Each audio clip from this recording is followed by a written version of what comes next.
Hello, welcome to the Reloading Podcast. You're on the Firearms Radio Network. Well, I suppose. So I don't know if anybody's seen the recent crop of patches that are coming up along the line, but if you haven't, you need to go to patriotpatch.co and check them out. Patriot Patch Company, the bandwidth sponsor of this fine program. And I want to thank Jake and Ryan and everybody over at Patriot Patch Company for sponsoring us, help keep us on the air. And I want to thank Sean and the gang over at Firearms Radio Network for continuing to let us do this week after week. And most importantly, I want to thank all you listeners for continuing to tune in every week, because without you tuning in, there wouldn't be any point to doing this. So thank you very much. So first off, Jim, what you been up to? Well, I just was thinking to myself, there is a point, but the point probably isn't reloading. The point is, I wouldn't be able to beat up on Jason every week if we didn't do this show. Oh, I'm sure you'd figure out a way. Okay. What have I been doing? Basically the same as before. Just biding my time, waiting, trying to figure out, making a couple bucks for the gun money account, but I don't know if that counts or not. Of course, too, the stuff you guys have around you, it all costs money. Couldn't very well do it without the money. You know, there's a reloading press behind Jason that you can't touch for less than $200. There's ammo boxes right to his over his other shoulder. You couldn't touch for less than $15, $20. Yep, it's all good. Adds up. It does. Yep, adds up over time. How about you, Jason? What have you been doing this week? Any shooting? I did. I went out today, as a matter of fact. If you'll recall, I was telling you about using the magneto speed and checking my ladder loads and looking for something that was consistent. Well, Yes, sir. I found something that was consistent. In 5 shots, I had 5 feet per second extreme spread. So what? 5 feet per second spread for 5 shots? Yes, sir. And we have an echo. That would be me. I think you're hearing it reverberate off the wall behind me. Sorry. All right, then. I didn't hear it. Please continue, Jason. Please. Well, now we know Jim lives in an echo chamber. So I made up last night. I made up 25 rounds of that load. And today I went out to 500 yards and shot on paper. And let's see. Is that backwards? The writing? No. Okay. No. So I did it 2 ways. This was 3 shots where I was stable. I threw a shot. I called it. My partner heard me call it, and he said, yeah, you threw it. So if you don't count that, this is 1.18 inches at 500 yards, which comes out to 0.2254 MOA. But if you do want to call that shot, then I'm 3.192 inches, and I'm 0.6096 MOA at 500 yards. That's some mighty fine shooting. Jason, what's that in the upper left? The upper left of that target? Yeah, right here? Yeah. Old shot. I taped it up. I don't know if you can see it. I clear taped it just so I knew. Okay, good enough. Not to count that. Okay, good enough. You say that's what, 0.224 MOA? Yeah, 0.2254. 54, okay. Less Mighty than damn fine shooting. But I think I found a happy load for that gun. Yeah, you did. Now, that's your AR-10, right? No, that's my 40X. 40X, yeah. I see. I wish I could get my AR-10 to shoot like that. Well, your 40X, it's a single shot, solid bottom rifle, correct? Heavy barrel. You get what? 26-inch barrel on that? 26, yeah. Now, is it all factory, or has it been restocked or anything? Is it glass bedded? Well, it probably, even factory would probably be glass bedded. It went through Remington's custom factory. I see. That's how the 40Xs are done. They take them off the rack, and then they take them and do their extra work to them. Mm-hmm. Don't get rid of it, buddy. We might need you in that bell tower someday. Somebody asked what caliber that is. So. Yep, 7.62 by 5.1. Yep. I have a 1916 Spanish Mauser in that caliber. But, 1916 Spanish Mauser. Huh. However, I've got to fix the chamber first because it's got a massive burr in it. Ooh. You can see it. That's how bad it is. So it was a gunsmith special. So, in other words, the rifle's been rebuilt because that particular caliber didn't exist in 1916. Exactly. That's okay. It's great. That's a good gun to have.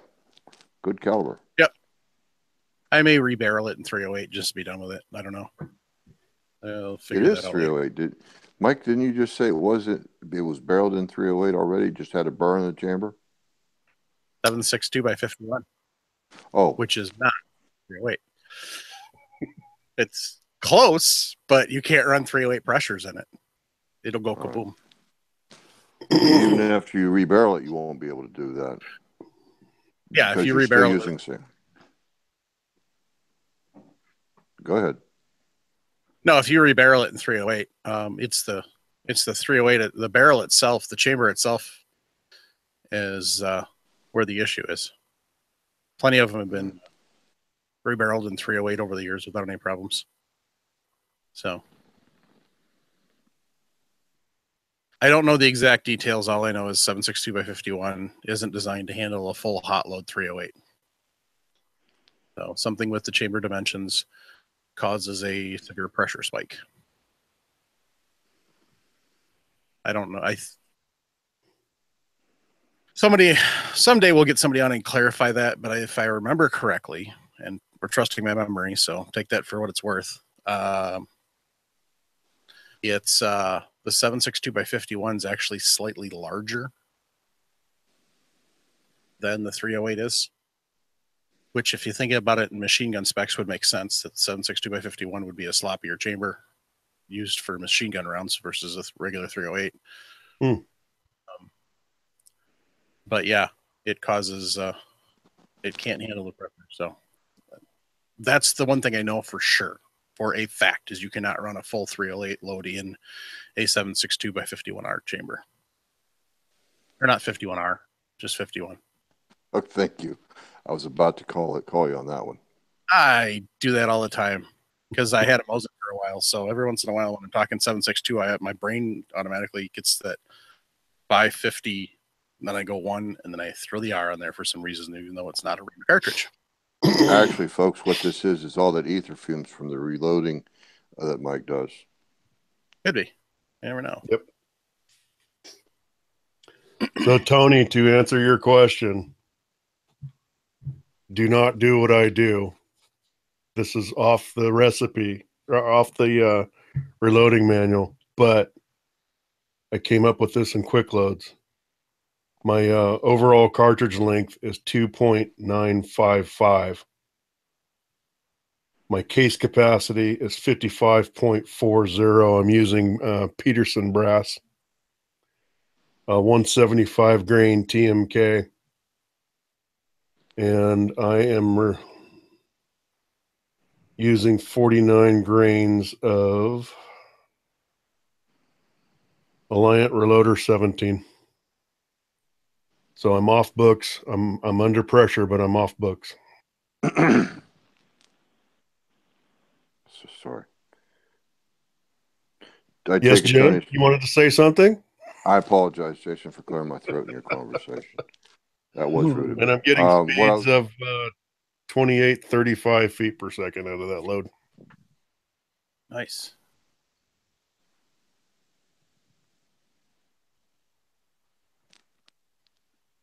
All right. So we got a question. And you looking everywhere for an answer to this for long range precision using fire-formed brass. Is it better to use a full-length resizing die to bump the shoulder back, or will this process full-length resize the brass, therefore resetting your fire-formed brass back to semi-specs? Or is it better to just use fire-formed brass and not worry about bumping the shoulders? I've been scratching my head for a while. Okay. So what I did, and this was off Jeremy's recommendation, what I did when I made up the loads for my friend's 257 Weatherby is I actually bumped the shoulder back using a full-length sizing die. But you got to be careful when you're doing that, because sometimes just the way that they work, you may not actually just be able to bump the shoulder back. You may actually resize it back to semi-spec. So what you want to get is you want to get a body die instead of a full-length sizing die. If you're going to do it right, Jeremy's mentioned it a couple times on the show, but you get a body die and a neck sizing die. And that's the combo that you use for that, not a full-length sizing die. A full-length sizing die can work, not always, but can work in a pinch. But if you want to do it right, get yourself a body die and a neck sizing die. Actually, he uses the Redding body die, and he uses the Lee Colette die for resizing the necks on his F-Class. So that's the answer for that. Speaking of F-Class, our first question for the day is from Bryce. He says he shoots long range and recently shot an F-Class match. He's loading a 260 REM, and he's having a small issue with ES SD. My $100 Pro Chrono is showing an ES of about 20 to 30 feet per second per 10-round string, and I would like a little tighter spread. I'm using freshly annealed Lapua brass, and all shoulders bump back 2000s. Necks have been turned to fit my tight neck chamber, flash holes deburred, primary pockets uniformed, and using CCI BR2 primers. I'm weighing charges on a Dillon balance beam scale, and measuring seating depth off ogive. I'm also careful not to cook rounds in the chamber longer than a few seconds. My grips at 600 show very little vertical dispersion, but there's always room for improvement. His question: what am I missing to prove my ESSD? And or is this a problem with using a cheap optical chronograph? I know a magnetospeed or lab radar will be more accurate, but wanted to hear from others before I throw money at it. I read an article on how accurate shooter comparing primers as they relate to ES. So now I am curious. How much do primers affect MV consistency? Bryce. So first off, Jim, will you explain ESSD and MV? Extreme spread, standard deviation, and muzzle velocity. Extreme spread, as Jason mentioned a few minutes ago, is the spread between the minimum and maximum velocity of each shot string. Standard deviation refers to the average of all 5 shots or 10 shots in the string, and how much each round fired deviates from that mean. Muzzle velocity is obvious. Whatever the chronograph is telling you, you get per shot. The real problem is, as Jason will corroborate, and so would Jeremy, and so would Mike, is that you want it's the calibration. Jim. Okay, where'd you lose me? The real problem.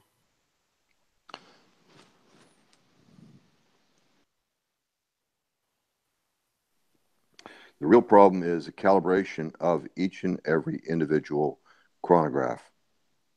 There's no way to determine if Jason's chronograph is as accurate as mine, or mine is as accurate as Mike's, or if all three are, way out in left field. The only way you could really get a good idea as to the calibration of the machines would be if, for example, if you were to average all 3 machines together and get an idea as to the individual performance. Now, Jason, on Mhm. the magneto speed being more consistent or more accurate than a standard optical, you have both. Have you tested both against each other? I have not tested them against each other yet. Okay. I will do that though.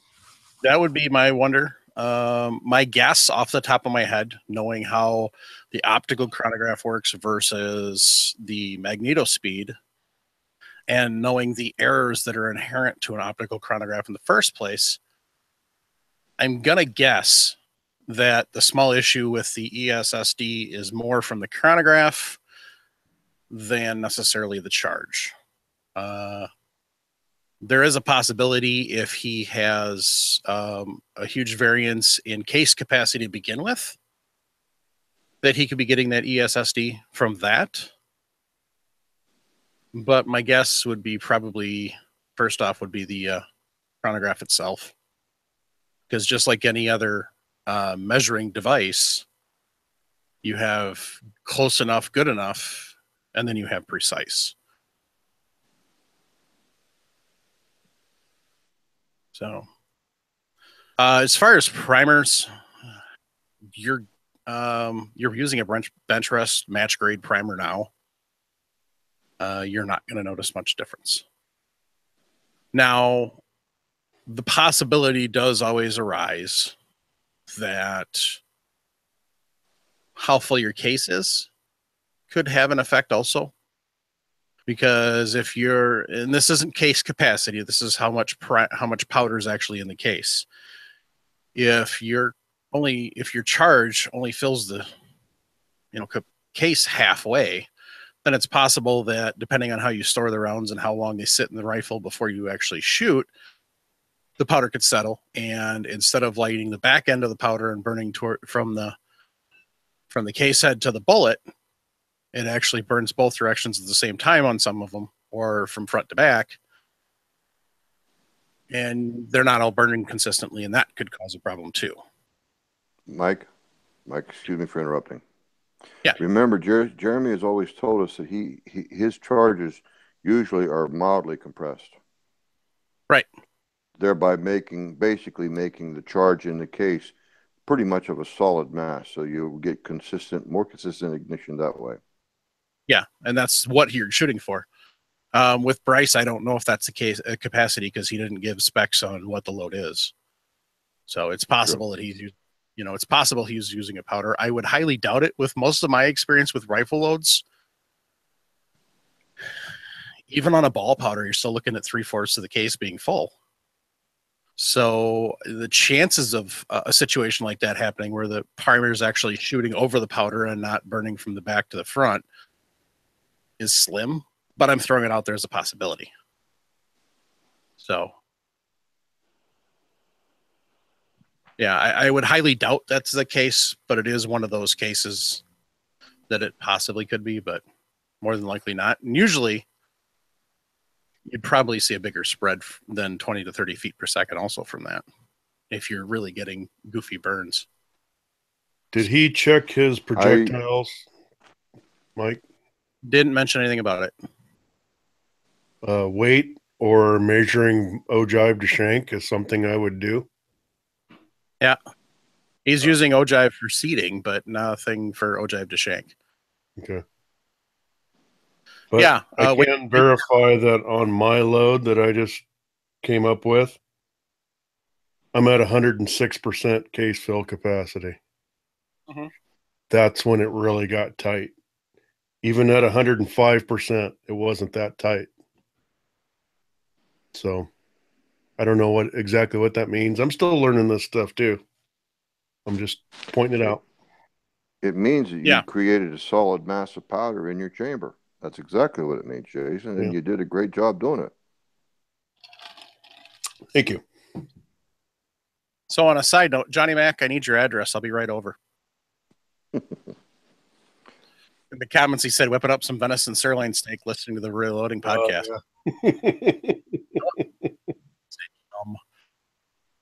So, unfortunately, I didn't get to go deer hunting this year. The boys had their musical the first weekend, and then just had some other stuff that I had to do this weekend, this second weekend. So no deer hunting for me. You need better friends, Mike. I have good friends. I'll be getting some venison. I can promise you that. All right. Terry Dillashaw cleaned out his freezer because he left for elk hunting before Thanksgiving. So I got a few good cuts. And then my coworker buddy moved out of state, so he cleaned out his freezer. He had a bunch of venison in there. Yeah. I got it quite a bit. Tony, I know you're feeling. Tony got skunked on deer hunting, but Tony, at least you got to go. You got to go, Tony. Exactly. Yep. So I've got some venison. It's not killing. It's hunting. Mm-hmm. Yep. And I'll tell you what, sitting out in the woods, enjoying the stuff, watching the squirrels play is always fun. Yes, you wanna be able to have a complete hunt with a harvest, but you know what? If you don't, it's not the worst thing in the world, honestly. And the bonus, unless it was raining, you don't have to clean the gun. And you didn't have to go to work that day. Exactly. A horrible day hunting is always better. Yep, exactly what Tony was just talking about. Tony. Yep. A horrible day hunting is better than a good day at work.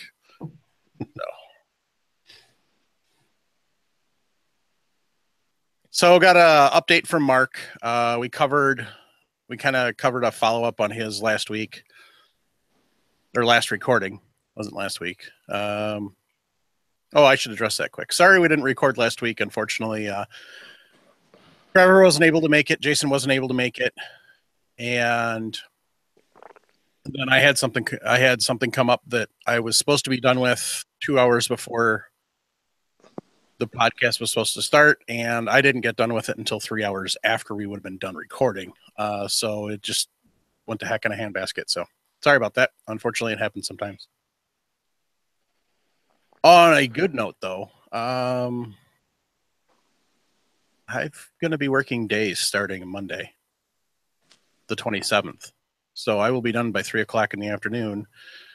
And that's going to give me more time to get some stuff done and get some stuff organized. So things in the future should be a lot better. Good. From that standpoint. So anyway, back to Mark. He said, hello, Mike. Thank you for answering and discussing my question on your podcast. I think it will help other listeners as well. And that's what we're doing it for. I did go ahead and safely fired all the reloads at the range. It was, however, an interesting day. I could tell every time one of the Magnum primers went off. The interesting thing was that while my gun has been 100% reliable for about 1,500 rounds, on this day, I had 5 or 6 times the spent cartridge, instead of ejecting as normal, came straight back and smacked me in the forehead. Then the cartridge coming out of the magazine would stand straight up like a stovepipe. Very odd. I'm an OTR, which is over-the-road truck driver, and was hoping to get home sooner so I could let you know the amount of power pistol I used under a 147 grain copper-coated bullet. He actually did send me that, and I'll grab that quick. So when he was loading, what happened with this is he had loaded up a whole bunch of rounds, and he realized after he was about 300 rounds in, that part of that 300 rounds were loaded with Magnum primers, and some of them were loaded with regular pistol primers. So, needless to say, he wasn't sure what he should do about this. And so he wound up shooting him off. That was one of the suggestions. We said, start shooting him and watch for pressure signs. So his load was 147 grain Barry's bullet round nose with 4.5 grains of power pistol using CCI 500 small pistol primers, and then with the CCI 550 small pistol Magnum primers mixed in. So I have a complaint about CCI marking their Magnum. It does not stand out. No, it doesn't. I've made the same exact mistake. Came home with Magnum primers, didn't even notice it. Yeah, the only difference I've seen is, and I don't know if they've changed packaging since I bought my last, but they've got a little oval thing that says Magnum in white on a red background, and that's it. Okay. So, and they may not even do that anymore. I don't know. But yeah, they just use the number system, and so yeah, it is kind of a pain. We'll have to try and get a hold of CCI and find out why. Mm-hmm. So Mark's that was Mark's load. I would say probably one of the reasons why he didn't have pressure signs is because it was a lower charge load with 147 grain. Not necessarily because he's by having a bigger bullet, you're making a smaller combustion chamber, but that would be one of the advantages. But usually your Magnum primers aren't going to make that much of a difference in the grand scheme of things, as we've talked about ad nauseum on this podcast. So he says, hope you, your family, and the rest of the guys have a great Thanksgiving, Mark. So thanks, Mark. And the next is up from Josh. He says, hi, guys. Listening to a podcast from a few weeks ago, and there was mention of powders for reduced rifle loads. Previously, I'd been using IMR SR 4759 on my 303 British for reduced loads. However, the powder was discontinued, so I was forced to find a replacement. The attached... Oh, he's got an attachment. Whoops.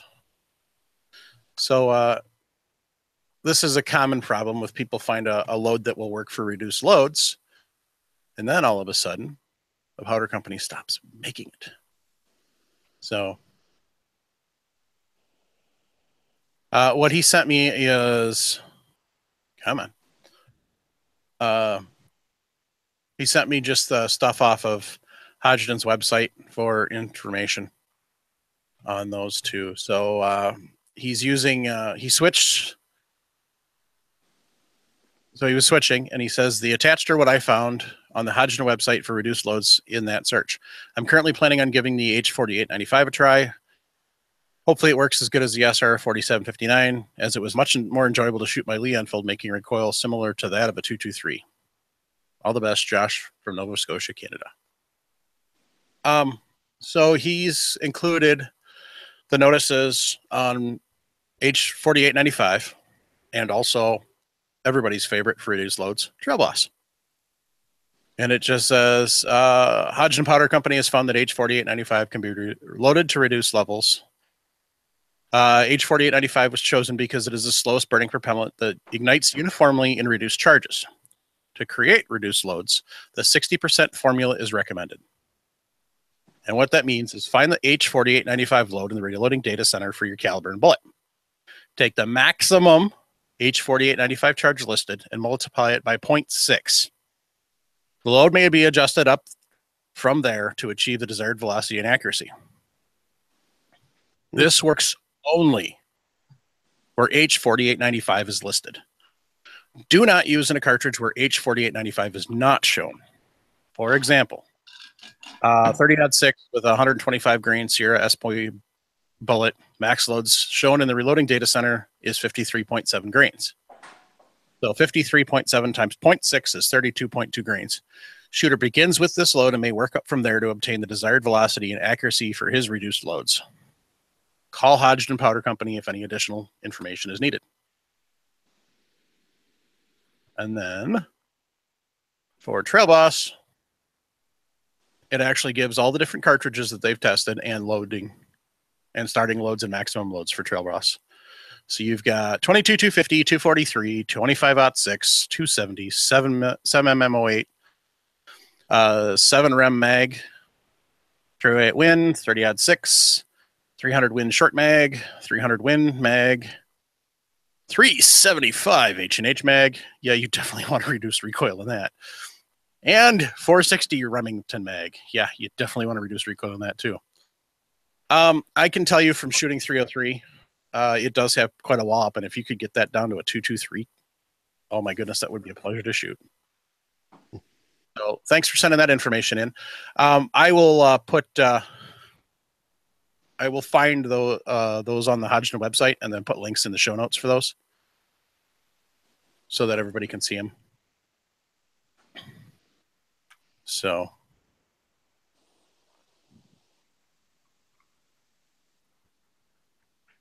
All right.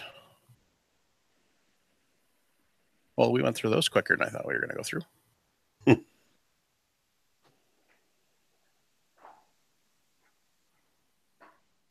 Okay. A couple people have emailed me about old episodes that aren't up. I'm working on getting them posted, and now that I'm working not so much at night, I probably will get a shot at doing that. But what I'm going to do is I'd like to set up a Dropbox, a publicly shared Dropbox that we can use so everybody can pop in there and get those, just the audios. That's one of the things I'm going to work on tomorrow night, is getting that set up, because I've had a couple of people that have emailed me about that, including somebody that's headed overseas and wants to have some stuff to listen to. So we definitely want to make sure we can get those available. And it's a lot quicker I've got all the files saved locally, so it's a lot easier for me to just throw them into a Dropbox file. And I can probably do the same thing for Google Drive than it would be to try and get them all loaded onto the actual website, which I'm still working on. So that's kind of all there is for that. Yeah, it's a little shorter show this week, but send in more questions. So, hey, Mike, Marine Tanker 87 says just seems fast, in my opinion, for cast. I'm not. What kind of velocity are you talking about, Jason? I'm not exactly sure what he's talking about. No, I think he's talking about for how long the podcast is going.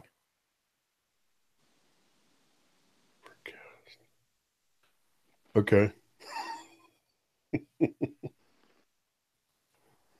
Hey, who was our Aussie friend you that was here in California? Oh yeah, I got to talk about something too.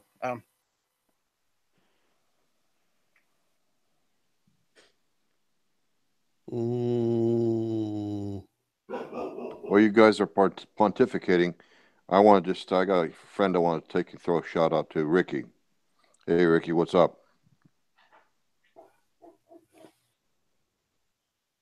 John Kelly. He came all the way over here from Sydney, Australia to visit me, and I stood him up, and I no-showed him. Sorry, John. Ooh. Really, okay, Jason? He didn't come over here to visit me. He's got a fiance in Lodi, but same thing. You're a bastard, Jason. I texted him and I told him I wasn't going to make it. I just had too much going on at that moment. You're no good. That's as bad as Mark Robinson. You'd be standing him up coming over from the UK. So I don't know how long John's here, but hopefully we'll get to meet up before he goes back. Although he went up to Reno this weekend to go to Cabela's, and I told him to go to Scheels Sporting Goods, because Scheels is huge compared to Cabela's. Yeah. And he didn't do it. So he didn't go to Scheels. We have the biggest Scheels in the United States in Reno. It's worth going to. Yeah. And we've got one in Cabela's. He's a knucklehead, mate.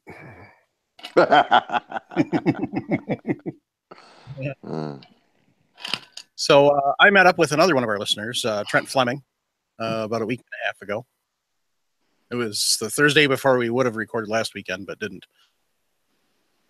So we went and met for lunch and got to sit and talk for a while. And he got to tell me about how he'd gotten out of reloading for a while, and now he's getting back in and really enjoying it.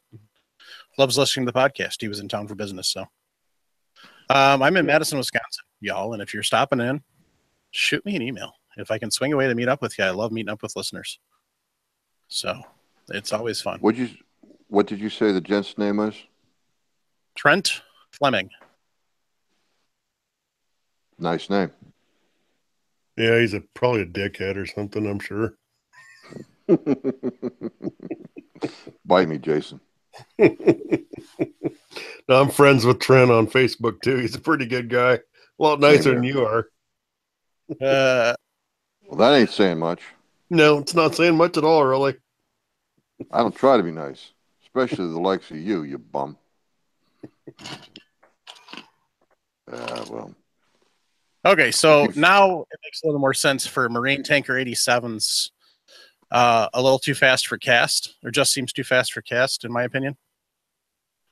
He also tried to send, and thanks to YouTube's lovely chat feature, it didn't go through.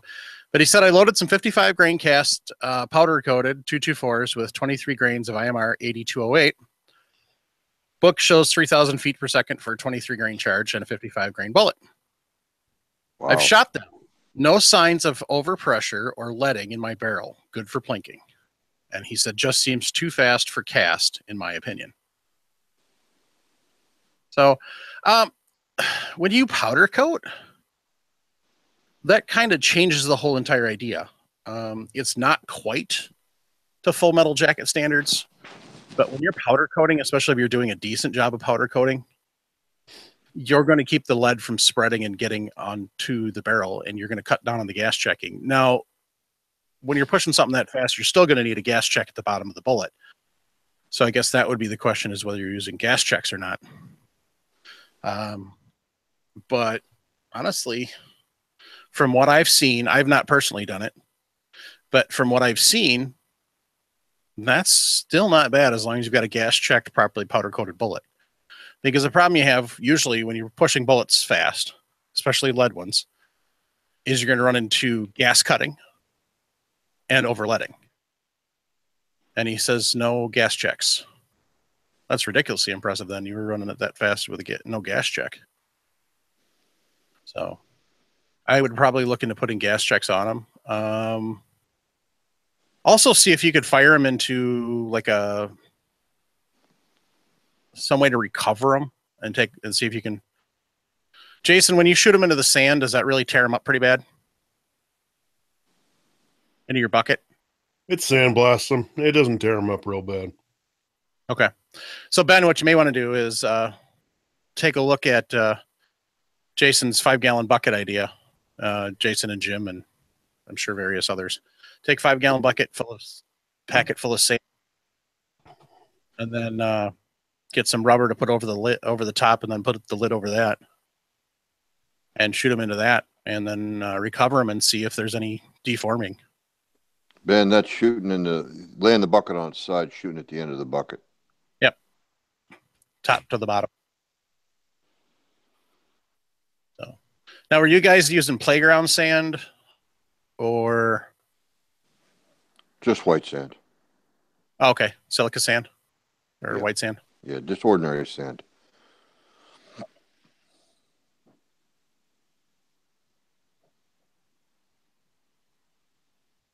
Any sand. You could probably use dirt. It would probably be okay, except for it would pack down more. Right. Yeah. I bet you if you use some clay, that'd really stop it. But so Tony asked them how accurate they were, and he answered, they grouped at 50 yards for me, but shooting them out of a 24-inch barrel. So it's a longer barrel. And then Marine Tanker's next question was, is lower charge powder only for keeping leading down? Yes and no. Like I was saying, usually you wind up with either leading or gas check or gas cutting issues.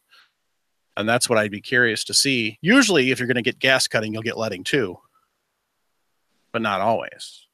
I mean, strange things happen. So that's why I'd be curious to see if you could recover them and see what type of shape they're in, see if you're getting any gas cutting on the bottom or not. How about RPM distorting a cast bullet? What do you think, Jim? Highly unlikely. Okay. If you were to overspeed your bullet, I mean, you're talking shooting out of like a 1 in 9 barrel twist, but you also got to be going on the order of 4,000 feet per second to even come close to overspeeding your bullet, and that would have to be like a pure lead bullet. No, I don't think I don't think distortion is going to be an issue because of high RPM. But what do I know? I'm not laughing at you. I'm laughing at one of the comments. Richard popped up and says, how much water to stop a 223? Kids waiting pool, Claude, for this season? Well, I'll Um, tell you what, Rich, a 55-gallon barrel will stop it if you shoot down into the end of it. It will stop. 4 feet of water will stop a bullet. It'll stop any bullet, as far as I know. Right. I want to It just say make that a big old splash back up at you. That's all. I want to say MythBusters did it in 2 feet when they were testing it in the pool, but I don't remember for sure. That was you'd have to Google that to find out. But yeah, it's 2 or 4 feet, and they're stopped. 4 feet for sure. They're stopped. So yeah, kids' wading pool wouldn't be deep enough. And then Marine Tanker 87 said he's gonna see if he can find something to shoot them into, and then let us know. So. Marine Tanker, they did it with a 50 BMG, and it still stopped in less distance than 4 feet. So your 338 Lapua Magnum is not going to have as much energy as a 50 cal. And incidentally, in the same thing about the sand, the United States Army also proved that 18 inches, 12 inches of sand is more sand than even a 58 BMG can penetrate. And our 5-gallon buckets are what, 18 inches tall, I believe. Yeah, That's it sounds plenty like of sand. Yeah, that's it plenty. seemed to of me the slower, heavier bullets traveled deeper into the sand than the lighter, faster. Right. Yeah. I agree.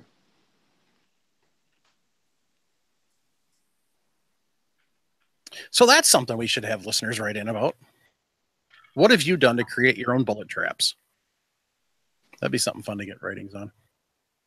And how well do they work?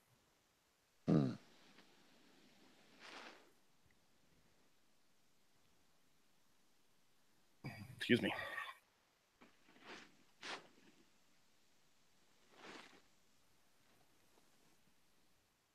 You mean like what are our options? Like steel? Some sort of steel trap? Well, you could make a steel trap, or I know some people use wood traps or various different things. It'd be just interesting to see what works, what doesn't, and if you're trying to recover the bullets or not. What do you put into a wood trap to stop the bullet? Lots of wood. Oh, I'd okay. say Well, because no matter how thick you create it, you're eventually going to wear it. You're going to eventually wear it out. excuse me. What you could do is actually make a wood frame with sand packed or dirt packed. Right. Some people do. Some people do that.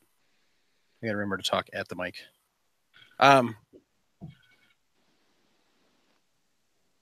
Tony says he's used old phone book stack before. That would do it. Yep. Wood, it seems to me like it depends on the caliber, but you'd have to have an awful thick chunk of wood to stop some of those calibers. Yeah, because the railroad ties won't stop. A single railroad tie won't stop usually. I wonder if green wood would work better than dry wood. Probably. Yeah, I would think so. We can't shoot live trees here in California. That's against the hippie rules. Dang hippies.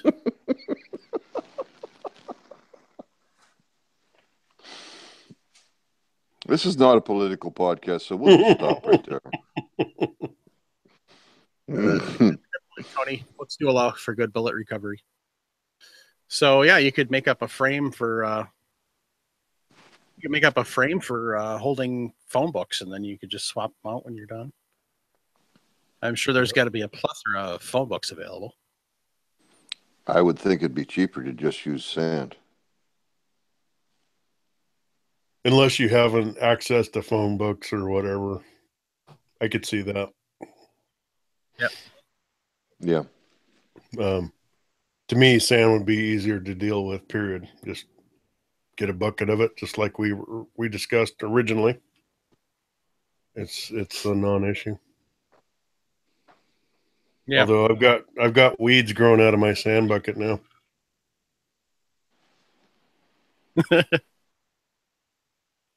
So, Tony, wants to know, can you shoot it all in Cali? Jason? Can you shoot in Cali? I hope so, Tony, because I do a lot. And then Marine Tanker says, books work well, huh? Guess I'll shoot some books. Wouldn't be the first time I made a big bang in the garage. Now make sure you practice safety.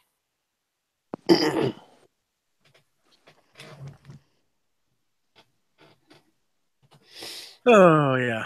And that's to a point, yeah. Days of old on the phone books, everyone had them everywhere. Not too much anymore. Yeah, they're not as popular as they used to be, but you can still find them. I need to get out and see him. Yeah, you do. Get on that. Who's that, Tony? No. Marine Tanker 87. Yeah. That guy. Oh, you know him? Yep. You do too. Yep. Marine Tanker 87 has got to be close to my age. No, he's younger than even Mike. Oh, is that right? He's the guy we know at the station at Lejeune. We've had him on the show. Yeah, the guy that gave me the 550. Oh, that guy. So what's 87? His birth year then? I'm thinking so. He's a youngin'. Wow. Okay, I thought that was when he was in the Marines.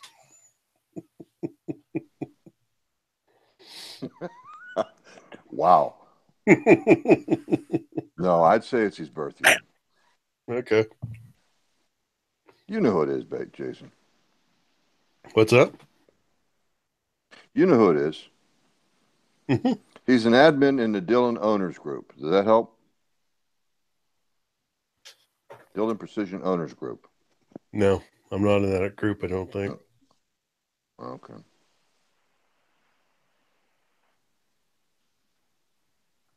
Mike, send Jason a PM. Marine Tanker said, yeah, it is, you old fart. He's talking to all of us now. Yeah. Hey, Ben, how you doing? So Rex Sherburne will be down coyote hunting in California next month. Better be able to shoot.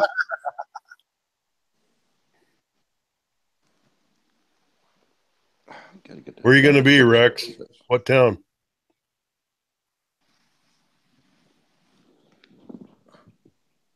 And that name sounds familiar to me, too.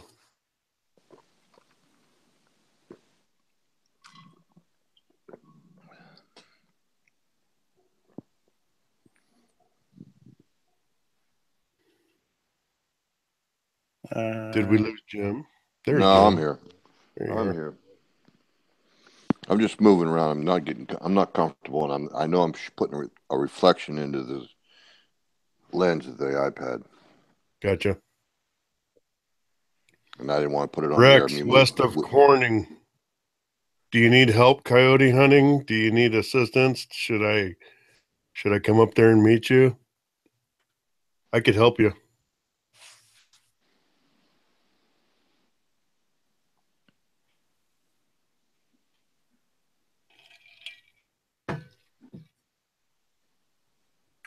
All right. Here you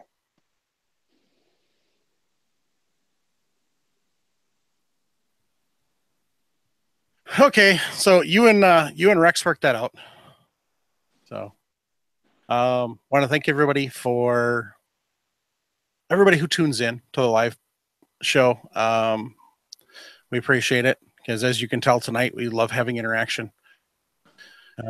Sorry, there's still some silence and stuff. We're working on getting that better, and we'll work on coming up with better ways to fill the silence. We're not used to doing that as much. So,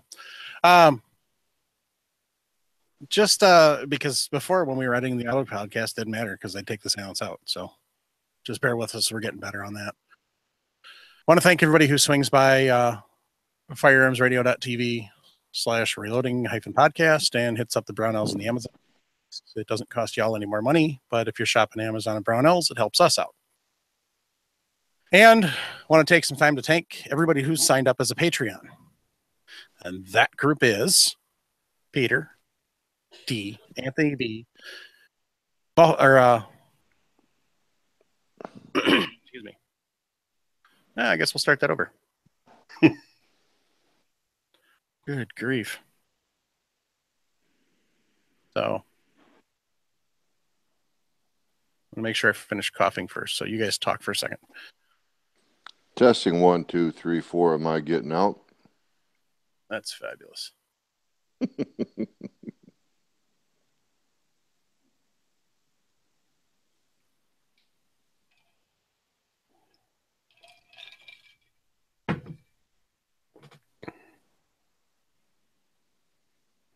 Silence. Yeah, you guys are supposed to be talking. Testing 1.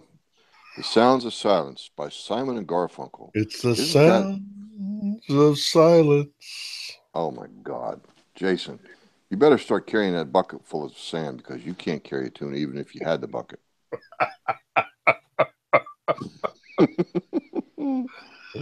You should hear me in the shower, though. Oh my God, that is a frightening thought, and I don't want to go there ever again. Oh my God.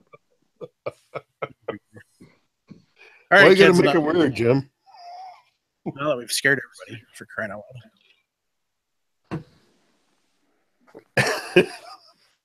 Oh, good grief. Hey, we have fun. That's all there is to it. Jason That's all got that matters. What's wrong, Jim? Or Mike? Jason, you got shot down. Rex said he doesn't need help this time. Yeah. I think Rex is a dick. That's not very nice. Sorry, Rex. There goes that Patreon. There goes that Patreon sponsor. And the next invite. Definitely not next time. So Tony says you guys are doing great. Love the interaction between everyone. Thanks, Tony. We interact. Occasionally. Unfortunately, usually there's silence. But speaking of silence, the Sounds of Silence, as you were lamenting to, Jim, a newer band redid that, and it's just awesome. If you haven't heard it, you got to find that on YouTube. So I want to say it's Disturbed, but I'm not sure. Yes. So, all right, that is excellent. Okay, so Patreons. That is Peter D, Anthony B, Brewer Bill, Aaron S, Russ H, Tim A, David S, Shane D, Richard C, John C, Mark H. Oh, we can tell everybody who that is. That's that Mark Hookham guy from Minnesota. No way. He's That awesome. bloomin' wacko. Yeah, nice, and he's sending us money. So I guess we can't give him as much crap as we used to. Want to bet? All right. Up the Watch. ante, Hookham. We ain't slacking off. You got to up the ante. Sorry, Mark, I tried. Rick R, Joel L, Eric S, Mike S, Troy S, and one of the things that we've got on those gentlemen, or that group of folks, is all eligible for the T&E giveaways, test and evaluation giveaways, as we test products and stuff, and then we send them out.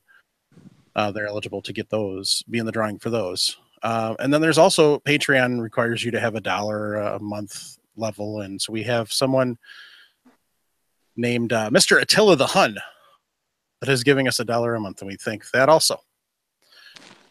So thank you everybody who is stepping up and has the extra money to be able to give us. We appreciate that greatly. So we should be getting some videos out soon on some of the tests and stuff on different products. So, Mike, can you explain how to donate to the less technical people? Yes, I can. So there's two ways to do it. You can just go to patreon.com, which is patreon.com, and then it'll have it'll have the sign up stuff there. You sign up and then you search for Reloading Podcast. Or you can go to firearmsradio.tv/pledge-reloading-podcast. And it'll have the link to go to Patreon on that page. And it'll give you the description of the different levels we have too. So that's the two ways to do that. If you have some extra money you want to send our way. I want to thank everybody for tuning in. Send us email, even if you want to just give us crap. We've got quite a few people that just send us emails just to give us crap. And it's great because it's fun. We love interacting with everybody just like you're on the show. So that's reloadingpodcast@gmail.com. You can also leave feedback at the end of each show on the show notes. firearmsradio.tv/reloading-podcast. And you can send us a text or leave us a voicemail at 608-467-0308. So, and on that note, keep your brass shiny, even though Trevor, even though Trevor, who's driving around Canada somewhere tonight, thinks brass prep sucks. Keep your powder dry. And Jeremy likes to say, aim small, miss small.